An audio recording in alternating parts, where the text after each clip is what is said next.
It's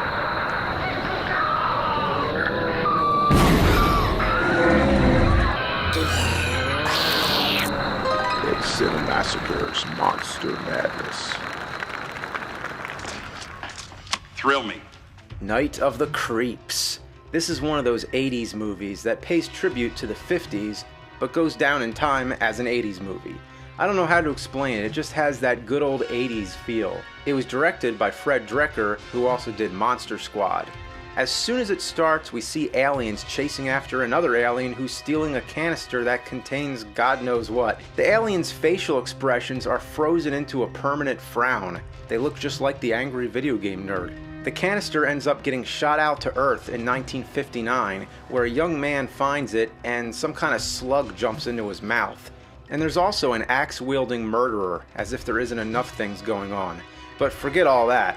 We fast forward to the 80s. The setting, a college, where we meet some freshmen who are trying to get into a fraternity house, but first have to pass a test to steal a dead body from a lab.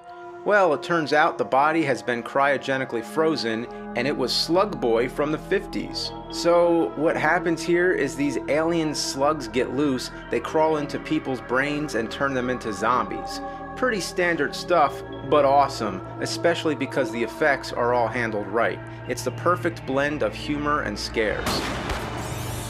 The characters are typical but likable. You have the nerdy kids, the bully, the chick that everybody wants, but the guy who just totally owns this movie is a detective who's all fucked up in the head because of his bad experiences. And he was the same guy who was on the case in the 50s. And now he has to take down the alien slug zombie menace using a flamethrower and one-liners. It's Miller time. Miller time? I don't get it. Why does he say that? Anyway, I love this guy. He's played by Tom Atkins from Halloween 3, The Fog, and numerous others. My favorite scene is when he tells the kid the story from his past. It's so awkward and creepy. Then Dick Miller shows up.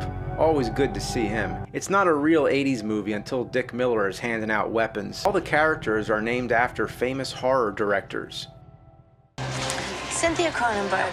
Detective Cameron? Hey, Cunningham. Mr. Miners. Raimi. And we're, Christopher Romero and James Carpenter Hooper. Flanders. It's just another example of how it's such a big tribute to the genre. It even has Plan 9 from Outer Space showing on the TV.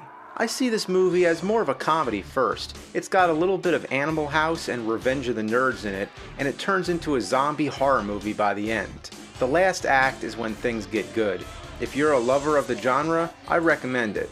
Also, if you want some more alien slugs, check out Slither. It has some of the best special effects of the 2000s. There's some CG, but most of it is the good old practical stuff. It seems to pay tribute to the 80s, and part of the inspiration may have been Night of the Creeps.